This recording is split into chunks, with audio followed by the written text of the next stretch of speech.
So hello everyone, this is Gulshan Kumar. Today I am going to explain the next topic of chapter first, which is dipole. Okay बाबू, तो आज हम लोग बात करेंगे कि dipole क्या होता है ना? तो let us know. So before understanding the concept of dipole, let us know some example. Okay?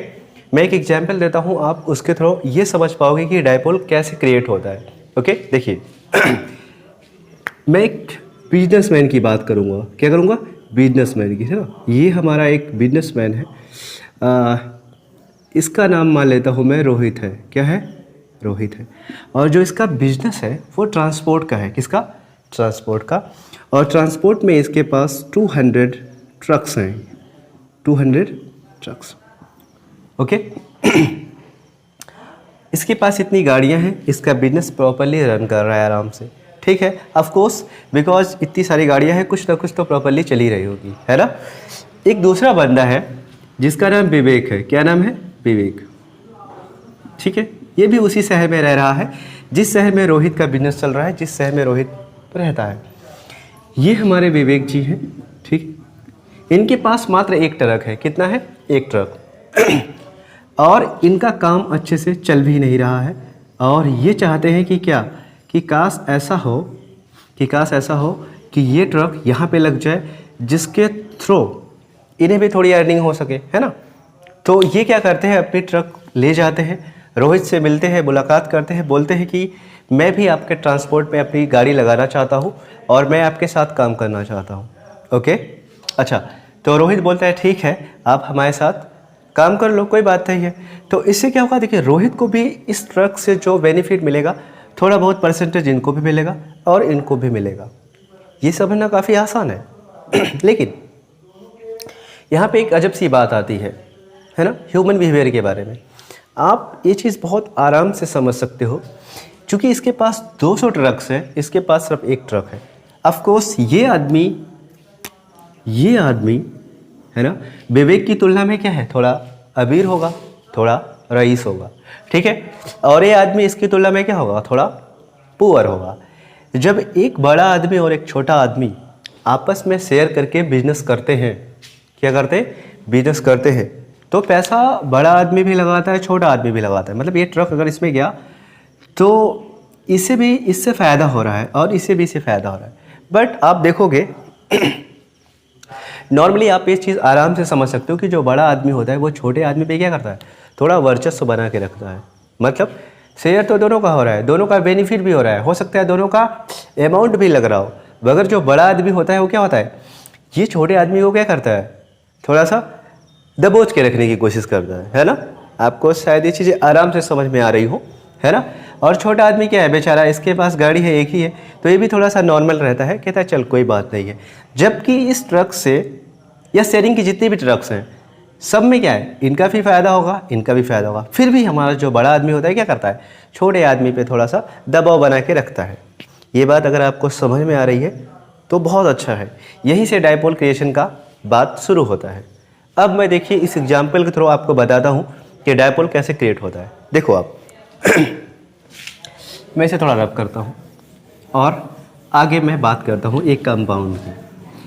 वो कंपाउंड हमारा है हाइड्रोक्लोरिक एसिड, जिसको आप लोग जानते होंगे HCl. जरा इसके कंस्ट्रक्शन की बात मैं कर लेता हूँ कि कैसे ये चीज़ बनती है ना. आपको पता होगा कि क्लोरीन जो होता है, इसके आउटर मोस्ट ऑर्बिट में 7 इलेक्ट्रॉन होते हैं. कितने? 7. और आपको लगे हाँ तभी मैं बता देता हूँ, अगर आप जानते हो तो डेट्स गुड, नहीं जानते हो तो मैं बता देता हूँ कि हर एक एलिमेंट अपने जो इसका एक्सटर्नल ऑर्बिट होता है उसमें क्या है, अपना ऑक्टेट पूरा करना चाहता है, मतलब 8 इलेक्ट्रॉन पूरा करना चाहता है. अगर 8 इलेक्ट्रॉन पूरा हो गया तो वो क्या हो जाता है, स्टेबल हो जाता है. क्या हो जाता है? स्टेबल. बट कुछ ऐसे एलिमेंट जिनके एटॉमिक नंबर क्या है, 3 या फिर 4 से कम है, ठीक है ना, वो लोग अपना डोट पूरा करते हैं. क्या डोट मतलब आउटर मोस्ट ऑर्बिट में 2 इलेक्ट्रॉन पूरा करके ही वो क्या हो जाते हैं, स्टेबल हो जाते हैं. जैसे हाइड्रोजन हो गया, हीलियम हो गया, और उसके बाद लिथियम आता है. ठीक है, तो ये सब क्या करते हैं, अपने आउटर मोस्ट पे 2 इलेक्ट्रॉन लेके ही क्या हो जाते हैं, स्टेबल हो जाते हैं. लेकिन जो हमारा बड़ा एटॉमिक नंबर वाला एलिमेंट होता है वो क्या करता है, ऑक्टेट पूरा करता है. क्या करता है? ऑक्टेट पूरा करता है. ठीक है. अच्छा, सो मैं यहाँ पे दिखाता हूँ आपको क्या होता है। हाइड्रोजन के आउटर मोस्ट ऑर्बिट में एक इलेक्ट्रॉन होता है, ठीक है। अब देखिए ये स्टेबल होने के लिए क्या चाहेगा, डूड पूरा करना चाहेगा, क्योंकि इसमें क्या है 3 इलेक्ट्रॉन से कम है, ठीक है। अब देखिए यहाँ पे जब शेयरिंग हो रहा है तो बॉन्ड बन रहा है, तो ये हमारा देखिए ऐसे कर रहा है और ये हमारा ऐसे। यहाँ पे क्या हो रहा है कि अब देखो क्लोरीन के आउटर मोस्ट ऑर्बिट में 8 इलेक्ट्रॉन पूरे हो चुके हैं। कैसे, 1 2 3 4 5 6 7 8। वैसे ही हमारा हाइड्रोजन, चूंकि ये क्या है छोटा एटॉमिक नंबर वाला एलिमेंट है, तो ये अपना डूड पूरा करेगा। देखो 1 2, इसका डूड पूरा हो गया, A be stable, A be stable. Okay, अब इनके बीच क्या हो रहा है, बॉन्ड बन रहा है हमारा। क्या ऐसे हम इसको देखते हैं H single bond D L, क्योंकि एक एक इलेक्ट्रॉन का साझा हुआ है, इसलिए हमारा क्या हुआ सिंगल बॉन्ड।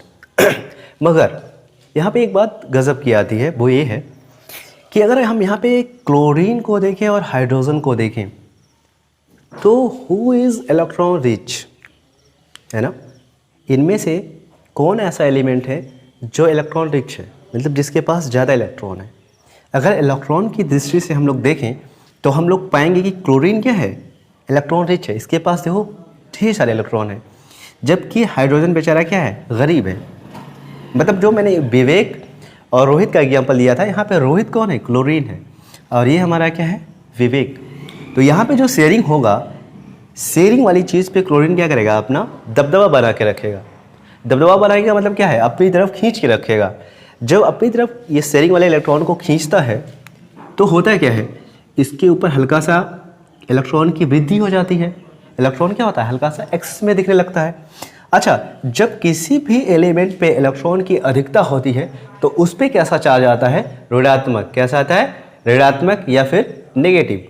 तो हल्का सा इधर इलेक्ट्रॉनों की शेयरिंग जो है वो शिफ्ट होने की वजह से क्या हो जाता है, हल्का सा ये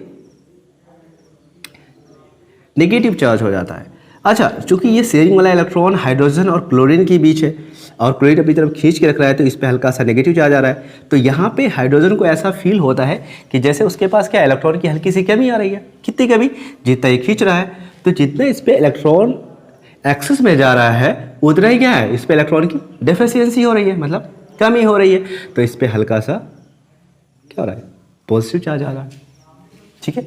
यही हमारा होता है डाइपोल। क्या होता है, डाइपोल। डाई का मतलब होता है दो, पोल का मतलब होता है पोल क्रिएशन। यहाँ पे देखो क्या है, ये हमारा क्या है, एक माइनस डी क्यू है, एक प्लस डी क्यू है। दो अलग अलग तरह के चार्ज हैं, है ना, दो अलग अलग तरह के चार्ज हैं। और यहाँ पे क्या हो रहा है, हमारा डाइपोल का क्रिएशन हो रहा है। बात समझ में आ रही है। अच्छा, अब देखो यहाँ पे दो चार्ज अलग अलग नेचर के क्या है, इक्वल एंड अपोजिट चार्ज क्या है, बहुत ही स्मॉल डिस्टेंस पे क्या है, रखे हुए हैं। यही हमारा होता है डाइपोल। क्या होता है, डाइपोल। इसको हिंदी में बोला जाता है द्विध्रुव। क्या बोला जाता है, द्विध्रुव। द्वि मतलब दो, ध्रुव मतलब पोल। यहाँ पे देखो एक प्लस चार्ज है, एक माइनस चार्ज। एक प्लस चार्ज की वजह से पोल क्रिएट हो रहा है, एक माइनस चार्ज की वजह से पोल क्रिएट हो रहा है। इसीलिए इसको हम लोग बोलते हैं वैद्युत द्विध्रुव या फिर डाइपोल। क्या बोलते हैं, डाइपोल। तो यहाँ से निकल के आता है इसका डेफिनेशन कि डाइपोल क्या है, डाइपोल इज ए सिस्टम, है ना। अगर मैं बात करूँ डाइपोल की, तो डाइपोल इज ए सिस्टम, मैं लिख देता हूँ यहाँ पे डाइपोल, है ना, डाइपोल, है ना। तो dipole is a system of two equal and opposite equal and opposite charges which are separated by a small distance। ठीक है। तो डाइपोल क्या होता है कि ऐसा सिस्टम होता है जिसमें दो बराबर और विपरीत आवेश क्या होते हैं, एक दूसरे से अल्प दूरी पर रखे होते हैं। ठीक है। क्या होता है, वैद्युत एक ऐसा निकाय है, वैद्युत ध्रुव क्या है, एक ऐसा निकाय है जिसमें दो बराबर और विपरीत आवेश क्या होते हैं, एक दूसरे से अल्प दूरी पर रखे होते हैं। ठीक है। अब मैं इसको बताता हूँ फिजिक्स में इसका जो रूप है ना, जो इसकी इंडिकेशन है वो कैसी होती है। ठीक है, ऐसे दिखाया जाता है इसको, ऐसे। ये हमारा है, ठीक है, एक हमारा है माइनस क्यू चार्ज, ये हमारा है प्लस क्यू चार्ज। तो एक ऐसा सिस्टम जिसमें दो बराबर है ना, बराबर मतलब ये भी अमाउंट में क्यू है, ये भी अमाउंट में क्यू है, बस इनकी नेचर अलग है, एक माइनस है और एक प्लस है, ठीक है। तो एक ऐसा सिस्टम एक ऐसा सिस्टम जिसमें दो बराबर और विपरीत आवेश एक दूसरे से क्या है, बहुत ही छोटी दूरी पर रखे होते हैं, बहुत ही अल्प दूरी पर रखे होते हैं, उनको हम लोग क्या बोलते हैं, डायपोल। क्या बोलते हैं, डायपोल। तो डायपोल का एक मिड पॉइंट होता है जिसको हम लोग वो से रिप्रेजेंट करेंगे, और एक चार्ज से दूसरे चार्ज के बीच के सेपरेशन को हम लोग लेंगे 2l। क्या लेंगे, 2l। आपके मन में आ रहा होगा कि व्हाई 2l, है ना। आप 2l की जगह आप l भी ले सकते थे, ये ले सकते हो, d ले सकते हो, कुछ भी ले सकते हो, बट बात यह है कि यहाँ पे 12 लेने से आपको आगे चल के पता चलेगा कि उसका क्या बेनिफिट है। जब हम इसकी वजह से इलेक्ट्रिक फील्ड निकालेंगे तो कैलकुलेशन काफ़ी इजी होगा। दैट्स वाई यहाँ पे हम लोग क्या करते हैं, 12 लेते हैं, ठीक है, ओके। इसके बाद जो एक टर्म आता है इसमें, वो है बाबू बहुत ही इंपॉर्टेंट, डायपोल मोमेंट। आप इसको लिख लो, फिर मैं आगे बात करता हूँ डायपोल मोमेंट क्या होता है, ओके। इसको मैं मिटाता हूँ। जो अगला टर्म निकल के आता है वो है डायपोल मोमेंट, बहुत ही इंपॉर्टेंट है।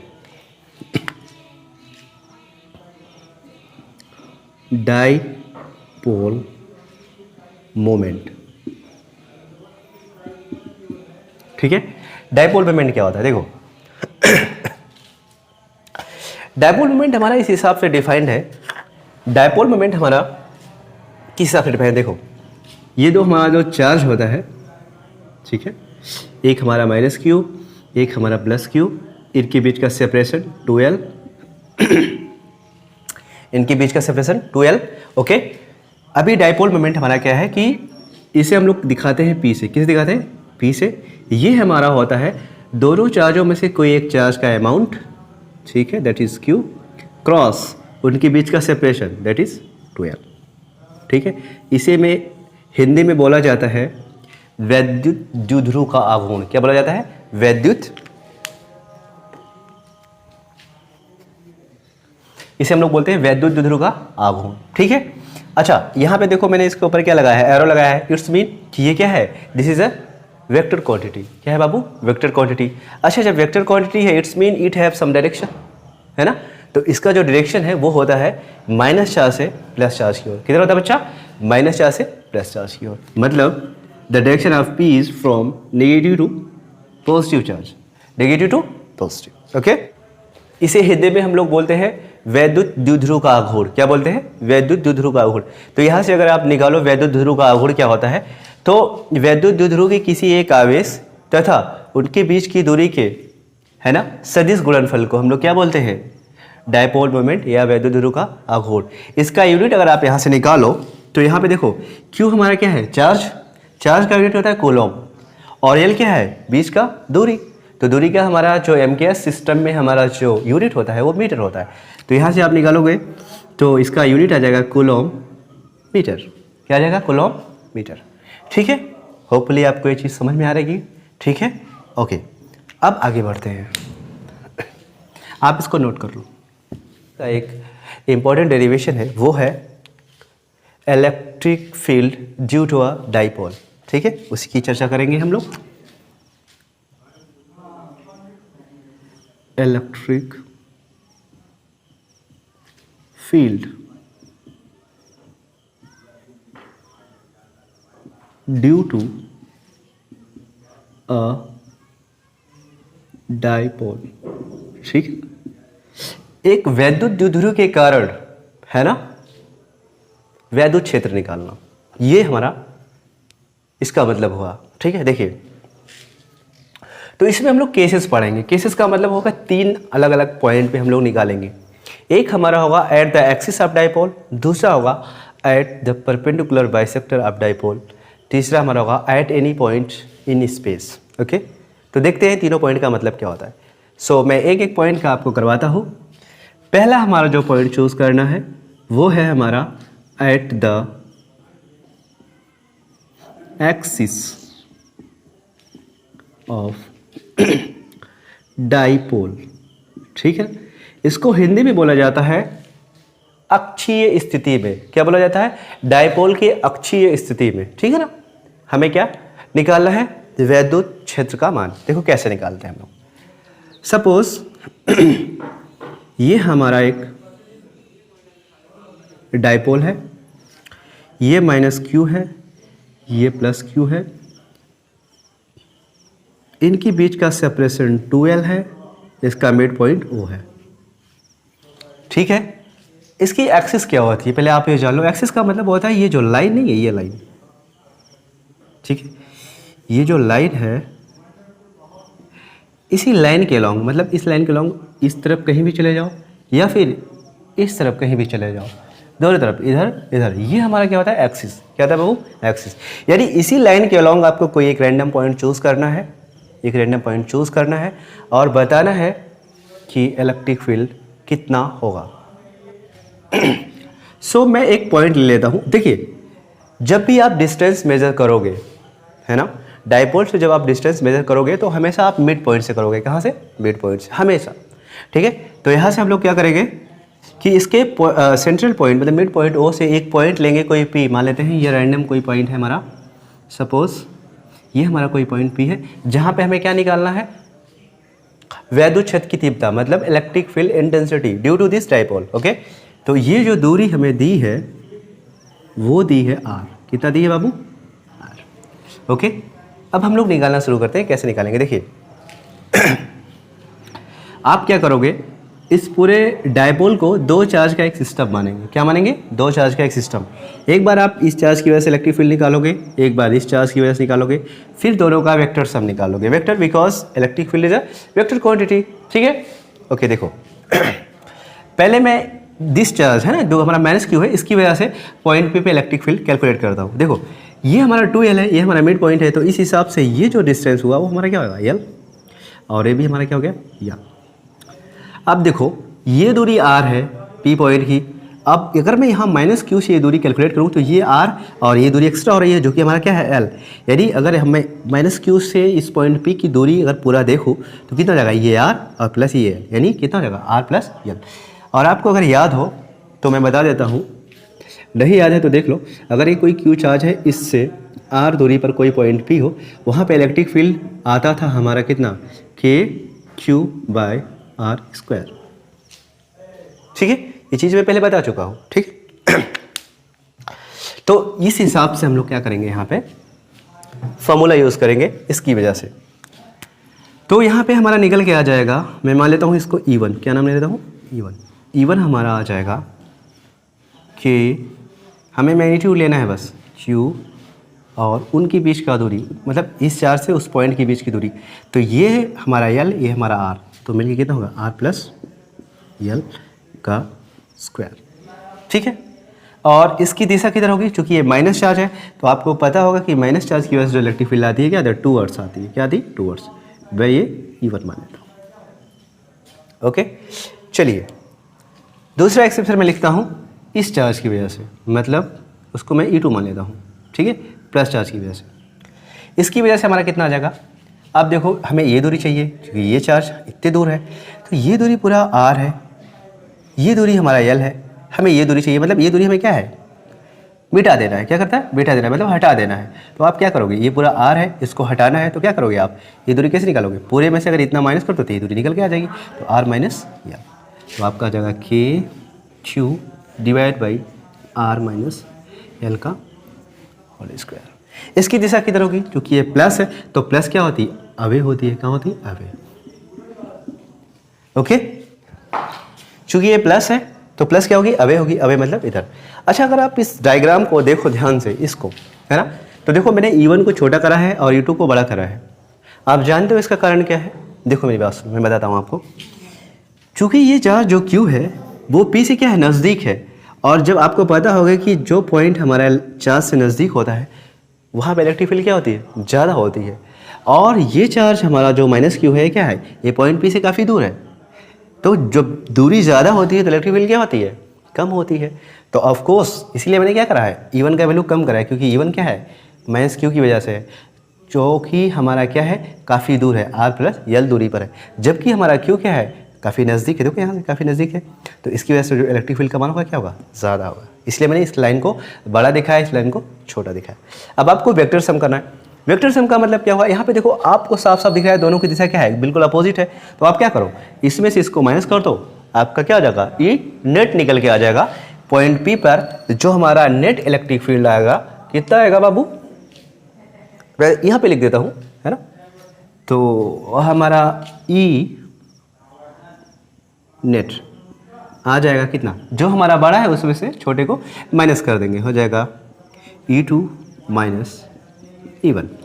तो यहाँ से आप E2 रखोगे, कितना आ जाएगा बच्चा, K Q divided by R minus L square minus E1 K Q by R plus L। Okay, अब आप इसको सॉल्व कर लो। कैसे, मैं बताता हूँ। देखो, इसको ऊपर ले आओगे आप, इसका और इसका क्या करेंगे, एलसीएम लेंगे। तो हमारा ई जो निकल के आएगा, ई नेट, इसका एलसीएम आप लो तो हो जाएगा आर माइनस एल का whole square, R plus L का होल स्क्वायर। और ये कहानी कुछ, आप इसको कॉमन ले लो, क्यों कॉमन लो तो ये इजीली कॉमन हो जाएगा। तो यहाँ पे आप सॉल्व करोगे, इससे आप क्या करोगे, एलसीएम में भाग दोगे तो आर माइनस एल का स्क्वायर क्या हो जाएगा, कैसे हो जाएगा, बच जाएगा आर प्लस एल का होल स्क्वायर। तो आर प्लस एल का होल स्क्वायर आ जाएगा माइनस, यहाँ पे आप इससे जब डिवाइड करोगे एलसीएम में तो ये कट जाएगा, ये बचेगा, तो हो जाएगा आर माइनस एल का होल स्क्वायर। इसको मैं थोड़ा स्क्वायर ब्रैकेट में लिखा देता हूँ जिससे थोड़ा समझने में आसानी हो। अब फर्दर इसको सॉल्व करो सिंपली, बहुत ही ईजी तरीके से आप इसको जो है 8th क्लास का मैथ लगा के आराम से सॉल्व कर सकते हो। इसका स्क्वायर करो, ए प्लस बी का होल स्क्वायर से इसको तोड़ोगे तो हो जाएगा R square plus L square plus 2RL, ठीक है, माइनस, यहाँ पे ब्रैकेट लगा के रखो जब तक, क्योंकि यहाँ पे कोई अगर माइनस क्वांटिटी हो तो यहाँ ब्रैकेट लगा के रखा करो, ये तो गलती होने की संभावना ज़्यादा रहती है। तो ए माइनस बी का फॉर्मूला यहाँ लगेगा, तो R square plus L square minus का 2RL, ठीक है, डिवाइडेड बाय, ये हमारा हो जाएगा, एक ब्रैकेट में आर माइनस एल, दूसरे ब्रैकेट में आर प्लस एल। तो आपको पता होगा एक ब्रैकेट में ए माइनस बी, दूसरे ब्रैकेट में ए प्लस बी हो जाता है ए स्क्वायर माइनस बी स्क्वायर, उसी हिसाब से हो जाएगा ए स्क्वायर माइनस यू स्क्वायर, ठीक है। अच्छा मैं एक बार देख लेता हूँ, दिख रहा है नहीं दिख रहा है, हाँ दिख रहा है, ठीक है, अच्छा है। इसको फर्दर सॉल्व करेंगे हम लोग, थोड़ा सा मैं इधर से करता हूँ, है ना। तो हो जाएगा के क्यू, और आप इसको खोलो, हो जाएगा R square plus L square plus 2RL minus, यहाँ पे आप इसको ओपन करोगे हो जाएगा R square minus L square, minus minus का मल्टीप्लाई प्लस हो जाता है 2RL, ओके, डिवाइडेड बाई कितना है बाबू लोग, R square minus L square की पावर 2। आप देखो यहाँ से ये चीज़ कैंसिल, ये चीज़ कैंसिल, ये दोनों प्लस ऐड हो जाएंगे, हो जाएगा के क्यू ए 2RL कितना हो जाएगा 4RL डिवाइडेड बाई, ये हमारा R square minus L square का होल स्क्वायर। इसको फर्दर में अगर यहाँ पे लिखूँ, नीचे लिख देता हूँ। देखो यहाँ से आप क्या करो, 2 ले लो, R ले लो बाहर, 2R की बाहर ले लो, यहाँ पे Q एक बार 2 बाहर ले लिया, एक 2 और बचेगा, 2 क्रॉस 2L कर दो, divided by R square minus L square की पावर 2। आपने अभी थोड़ी देर पहले देखा था कि Q क्रॉस 2L क्या होता है, P होता है, क्या होता है, P, जिससे हम लोग क्या बोलते हैं, डायपोल मोमेंट, ठीक है। तो यहाँ से हमारा निकल के आ जाएगा 2KR हो जाएगा हमारा इंटू P, और डिवाइड बाई हो जाएगा R square minus L square की पावर 2, ठीक है। ये हमारा ई नेट निकल के आ गया आराम से, यहाँ से ई नेट, ठीक है। अब हम यहाँ पे केसेस देखेंगे, क्या देखेंगे, केसेस का मतलब क्या होता है, स्पेशल केसेस। देखिए जनरली जो होता है ना, नॉर्मली जनरली हमारा जो होता है, जो ये हमारा यल होता है, मतलब दो चार्ज के बीच का सेपरेशन, जो हमारा डाइपोल के बीच का सेपरेशन होता है, नॉर्मली क्या होता है, आर की तुलना में बहुत कम होता है। क्या होता है, आर की तुलना में बहुत कम। शायद आपको पता हो ठीक है। कि बॉन्ड जो बनते हैं उनके बीच का दूरी क्या होता है, नैनो से लेके एंगस्ट्रॉम के बीच में रहता है, मतलब 10⁻⁻9 से 10⁻10 के बीच का होता है, यानी दूरी क्या होती है, काफ़ी कम होती है। अगर हमारा आर सेंटीमीटर में भी ले लिया जाए तब भी अगर आप देखोगे तो कहाँ नैनोमीटर कहाँ सेंटीमीटर, अंतर अरबों का आ जाएगा, है ना, अरबों का अंतर आ जाएगा। ये कुछ इस कदर बात है, जैसे कि अगर आपके पास 1 करोड़ रुपए है, उसमें से आपका 1 रुपया गिर जाता है तो आपको बहुत ज़्यादा दुख नहीं होने वाला है ना, आप उसको इग्नोर कर सकते हो। मेरी बात समझ में आ रही नहीं आ रही है? आपको ये ना बोल देना भाई हार्ट अटैक आ जाएगा, अरे यार नहीं आएगा भाई, बिल्कुल भी नहीं आएगा। ठीक है, 1 करोड़ रुपए है, 1 रुपये अगर गिर जाता है तो थोड़ी ना हार्ट अटैक आ जाएगा यार, तो नॉर्मली समझा जा सकता है ना। तो वही चीज़ यहाँ पे है कि जो आर है वो एल की तुलना में क्या होता है, काफ़ी बड़ा होता है नॉर्मली, है ना, क्या होता है, काफ़ी बड़ा होता है। तो हम लोग क्या कर सकते हैं, ये एल स्क्वायर क्या करेंगे, इग्नोर कर देंगे, क्योंकि छोटी क्वांटिटी का जब आप स्क्वायर करते हो और छोटी हो जाती है। समझ ना, करके देख लेना, 1/2 और 1/2 को जब स्क्वायर करोगे 2 का स्क्वायर 4 आ जाएगा, 1/2 का 1/4 हो जाएगा, मतलब और छोटा हो गया, और बड़ी क्वांटिटी का स्क्वायर और बड़ा हो जाता है। यानी आर और बड़ा हो जाएगा, एल और छोटा हो जाएगा, तो एल को क्या करेंगे हम लोग, इग्नोर कर देंगे।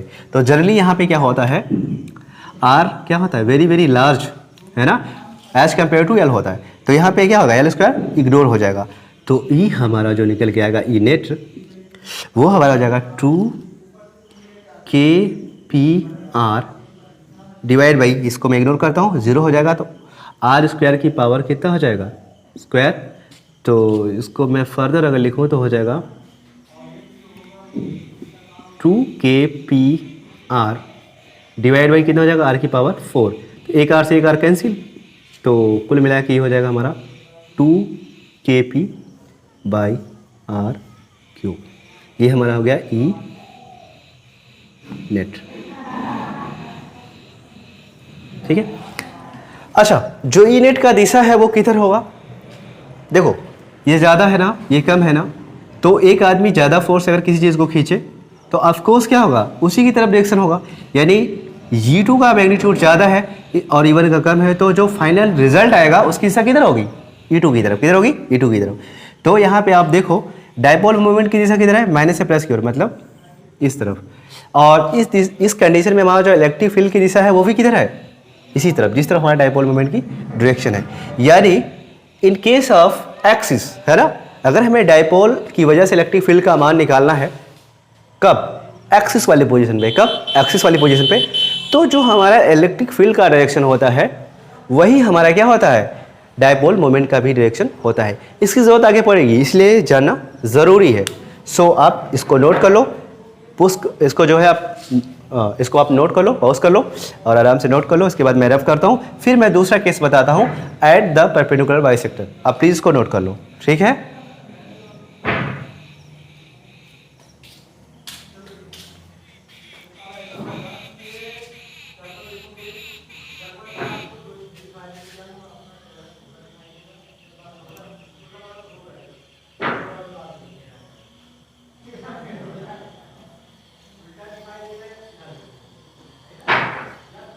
So next is at the perpendicular bisector of dipole. Okay, perpendicular bisector पे हमें क्या निकालना है, इलेक्ट्रिक फील्ड का मान। तो देखते हैं कि परपेंडिकुलर बाइसेक्टर होता क्या है। ठीक है, देखिए मैं डायग्राम बनाता हूँ डायपोल का। This is dipole, okay, this is minus Q, this is plus Q, this mid point is O and this length is L and this length is L। ठीक है, सपोज परपेंडिकुलर बाइसेक्टर, परपेंडिकुलर का मतलब होता है जो बिल्कुल क्या है 90 डिग्री पे हो। बाइसेक्टर का मतलब होता है जो एकदम बाइसेक्ट करते हुए, डायपोल के बाइसेक्ट मतलब वो पॉइंट ये क्या हो, बिल्कुल वर्टिकली अपवर्ड या फिर डाउनवर्ड, मतलब क्या इसके ऊपर भी वो पॉइंट हो सकता है, इसके नीचे भी वो पॉइंट हो सकता है, आपको जो पसंद हो। मुझे ज़्यादा ऊपर पसंद है तो इसलिए मैं ऊपर बनाता हूँ, आप नीचे भी बना के ट्राई कर सकते हो। ठीक है, ये मैं मानता हूँ कितना देर R डिस्टेंस पे है। ठीक है, आपको यहाँ पे पॉइंट P है, इस बार आपको इलेक्ट्रिक फील्ड का मान बताना है। तो हम लोग क्या करते हैं, हमें पता है हम इस चार्ज की वजह से इलेक्ट्रिक फील्ड निकालेंगे, इस चार्ज की वजह से इलेक्ट्रिक फील्ड निकालेंगे, फिर दोनों का वेक्टर सम करेंगे। ठीक है, तो हम चूंकि हमें इस चार्ज की वजह से निकालना है इलेक्ट्रिक फील्ड, तो हमें डायरेक्ट लेंथ चाहिए यहाँ से, तो हम इसको ज्वाइन करते हैं, ऐसे यहाँ पे ज्वाइन करते हैं। ठीक है, सो ये हमारा यल है, चूँकि ये बोला है परपेंडिकुलर, तो इसका मतलब क्या है 90 डिग्री हो गया। है ना, ऑब्वियसली। तो ये भी 90 डिग्री। तो इस हिसाब से ये हमारा क्या हो गया, एक राइट एंगल ट्रायंगल बन गया, है ना, QOP। तो इस हिसाब से जो ये हमारा डिस्टेंस QP है, ये हमारा हो जाएगा इसका स्क्वायर प्लस इसका स्क्वायर। तो हम लोग कह सकते हैं रूट में R square plus L square. आराम से पाइथागोरस का यूज़ करके आप ये दूरी आराम से यूज़ करके निकाल सकते हो क्या, पाइथागोरस। वैसे ये भी वही आ जाएगा हमारा R square plus L square, है ना। ये बहुत आसानी से समझा जा सकता है। अब हम बिल्कुल वैसा ही करेंगे जैसे पिछली बार किए थे। इस चार्ज की वजह से पॉइंट P पे इलेक्ट्रिक फील्ड निकालेंगे। उसको मैं मान लेता हूँ बाबू E1। कितना हो जाएगा, KQ डिवाइड बाई उनके बीच की दूरी का स्क्वायर। तो स्क्वायर करेंगे आप रूट क्या, इसका स्क्वायर, है ना। इनके बीच का सेपरेशन इतना है तो उसका स्क्वायर कर दीजिए। इसको आप अगर सॉल्व करें तो आ जाएगा एक स्टेप और मैं इसको आगे बढ़ा दूँ तो स्क्वायर करने के बाद क्या हो जाएगा, रूट खत्म हो जाएगा, हो जाएगा R square plus L square. ठीक है, यहाँ तो कोई दिक्कत नहीं होनी चाहिए। ठीक है, अब बात आती है डायरेक्शन की, है ना। चूंकि ये माइनस चार्ज है तो इलेक्ट्रिक फील्ड अपनी तरफ बनाता है, तो किधर होगा डायरेक्शन, इस तरफ होगा। किधर होगा, towards this charge, towards this charge. ठीक है, तो E1 का दिशा ये हो जाएगा। चलिए बिल्कुल, अब प्लस चार्ज Q की वजह से हम लोग निकालते हैं E2। क्या, E2। तो E2 कितना हो जाएगा बाबू, E2 हमारा हो जाएगा बिल्कुल वैसे ही, E2 हो जाएगा KQ। देखिए सब कुछ वही है, तो फाइनली आप सॉल्व करोगे, स्क्वायर वगैरह करोगे तो ये आ जाएगा R square plus L square. ये भी आएगा, रूट में करके स्क्वायर करोगे तो ये आ जाएगा फाइनली। ठीक है, इसकी दिशा किधर होगी, क्योंकि ये प्लस चार्ज है, प्लस चार्ज से इलेक्ट्रिक फील्ड किसी पॉइंट पे क्या होती है, away from that point. Away from मतलब इससे दूर की तरफ और इसी लाइन के अलोंग है। ये हमारा E2 हो गया। अरे बाप रे, ये हमारा क्या होगा, इस दिशा में, इस दिशा में हो गया। अब इसका वेक्टर सब निकालना है। अब कैसे करें, मैंने आपको बताया था ला पैरेललोग्राम। ठीक है, आप ला पैरेललोग्राम जानते हैं कि दो वेक्टर अगर हमारा किसी एंगल पे हो तो उनके बीच का हम लोग कैसे निकालते हैं, R बराबर root of P square plus Q square plus 2P cos theta का यूज़ करेंगे, आराम से निकालेंगे। बट दिक्कत ये है कि थीटा कहाँ पे है भाई, थीटा तो हमें पता ही नहीं है, ये चीज़ हमें पता ही नहीं है। तो देखिए मैं बताता हूँ कैसे। आप थोड़ी देर के लिए इस एंगल को थीटा मान लो, तो ये एंगल भी मेरा हो जाएगा थीटा। क्यों भाई, अरे मेरे भाई ये हमारा लेंथ बराबर है, तो इस हिसाब से क्या हो गया, आइसोस्केलस ट्रायंगल हो गया। और आपको पता होगा आइसोस्केलस ट्रायंगल में जो हमारी इक्वल जो साइड्स होती है उनके आमने सामने के एंगल क्या होते हैं, बराबर होते हैं। इस हिसाब से ये और ये दोनों क्या हो गए, बराबर हो गए। अच्छा ये बराबर है, और यहाँ पे एक चीज़ और देखो, गजब की एक बात क्या है कि E1 और E2 का मैग्नीट्यूड भी बराबर है। और मैंने बताया था आपको कि जब दो वेक्टर का मैग्नीट्यूड बराबर होता है तो उनका जो रिजल्टेंट आता है बिल्कुल बीच में आता है। क्या आता है, बीच में। तो इसका मतलब क्या हो, E1 और E2 का रिजल्टेंट जो भी हो वो क्या आएगा, बिल्कुल बीच में आएगा। क्या आएगा, बीच में, ऐसा। ठीक है, अच्छा अब देखते हैं, इसको मैं मान लेता हूँ ई नेट का दिशा ही होगा। अब देखो ये अगर थीटा है, तो ये एंगल मेरा कितना होगा बाबू, ये भी थीटा होगा। क्यों, क्योंकि ये लाइन और ये लाइन क्या है, एक दूसरे के पैरेलल है। और ये हमारा क्या लग रहा है, जैसे एक क्रॉस करने वाली लाइन लग रही है। इसको हम लोग बोलते हैं अल्टरनेट इंटीरियर एंगल। क्या बोलते हैं, अल्टरनेट इंटीरियर एंगल। अच्छा दूसरा देखो, ये हमारा थीटा है ना, तो ये भी हमारा क्या हो जाएगा, थीटा। किससे भैया, ये एंगल, ये लाइन पैरेलल है तो ये भी पैरेलल है। तो इस हिसाब से ये एंगल क्या हो गया, करस्पॉन्डिंग एंगल, जिसको आप हिंदी में बोलते हैं संगत कोण। और ये जो हमारा अल्टरनेट एंगल है इसको आप जानते हैं एकांतर कोण के नाम से। ठीक है, और आपको पता होगा अंतर एकांतर कोण बराबर होते हैं, संगत कोण बराबर होते हैं। मतलब जो हमारा ये क्या होता है, अल्टरनेट इंटीरियर एंगल बराबर होता है और करस्पॉन्डिंग एंगल बराबर होता है। इस हिसाब से ये एंगल क्या हो, थीटा हो गया। तो यहाँ से एक चीज़ देखो गजब की कि E1 और E2 के बीच का एंगल भी मुझे पता चल गया। क्या, थीटा जो हमारा, अगर मैं उसको फाई मान लेता हूँ, अगर मैं इसे फाई मान लूँ तो phi equal to theta one नहीं, theta plus theta, that is 2 theta. ठीक है, यहाँ से हमें पता लगा उनके बीच का एंगल। तो हम आराम से ला पैरेललोग्राम यूज़ करेंगे और बताएंगे कि क्या होता है। ठीक है, अब आपके मन में होगा सर थीटा तो आपने मान लिया, और थीटा को रिप्लेस कैसे करोगे, कर देंगे भाई, टेंशन मत लो। देखो कैसे, यही मैं बता देता हूँ मैं लगे हाथ। अगर तुम यहाँ से देखो cos थीटा निकालो, cos थीटा। ठीक है, तो cos थीटा हमारा कितना हो जाएगा, बेस अपॉन हाइपोटेनस, मतलब बेस क्या है L पर हाइपोटेनस कितना है, root of R square plus L square. अभी ये से हम लोग क्या करेंगे, रिप्लेस कर देंगे थीटा को। तो आगे बढ़ते हैं फर्दर। तो हमें ई नेट निकालना है, क्या ई नेट। तो ई नेट हम लोग निकालने किसका उपयोग करेंगे, Pythagoras, sorry law of parallelogram, ठीक है। तो हो जाएगा E1 का स्क्वायर प्लस E2 का square plus 2E1 E2 E1 का square plus E2 square plus 2E1 E2 और उनके बीच का एंगल। तो यहाँ पे हम लोग करेंगे E1 का स्क्वायर मतलब क्या है। अच्छा देखो, जब मैग्नीट्यूड बराबर हो ना तो उन्हें किसी लेटर से रिप्रेजेंट कर दिया करो, उससे क्या होगा, कैलकुलेशन काफ़ी आसान हो जाएगा। तो मैं इसको ई से रिप्रेजेंट कर देता हूँ, ठीक है। ई से रिप्रेजेंट क्या फ़ायदा होगा, ये चीज़ हमें बार बार नहीं लिखना पड़ेगा, ठीक है। तो चूँकि दोनों चीज़ें सेम है, बाद में इसका मैग्नीट्यूड रख देंगे ई का। तो देखो यहाँ पर जगह E square plus E square और प्लस 2 ई कॉस, उनकी बीच का एंगल कितना है 2 थीटा। तो यहाँ से अगर आप फर्दर सॉल्व करोगे तो बहुत इजीली समझ में आ रहा है। स्क्वायर स्क्वायर कितना होगा 2e स्क्वायर प्लस ये ई की जगह 2e स्क्वायर कॉस 2 थीटा। और यहाँ से अगर मैं बात करूँ 2e स्क्वायर कॉमन ले लेता हूँ, 2e स्क्वायर कॉमन ले लूँ तो हो जाएगा 1 प्लस कॉस 2 थीटा। देखो थोड़ा आ रहा है, इससे हम लोग प्रोसीड करते हैं इसके आगे, ठीक है ना। देखिए अभी क्या है, हम इसको ब्रेक करते हैं, ठीक है ना। आप 10th में एक फार्मूला पढ़े होगे cos 2 थीटा, है ना। आपको पता होगा cos 2 थीटा हमारा होता है, cos 2 थीटा होता है हमारा cos square theta minus sine square theta, और होता है 1 माइनस 2 साइन स्क्वायर थीटा, और होता है 2 cos स्क्वायर थीटा माइनस 1। ये तीनों एक्सप्रेशन 10th में है। आपको अगर याद हो तो ठीक है, नहीं तो आप यहाँ से समझ लो। अब अगर हम इस -1 को इस तरफ ले आए तो ये हमारा हो जाएगा 1 प्लस में हो जाएगा, क्योंकि ये माइनस है, इधर आके प्लस हो जाएगा।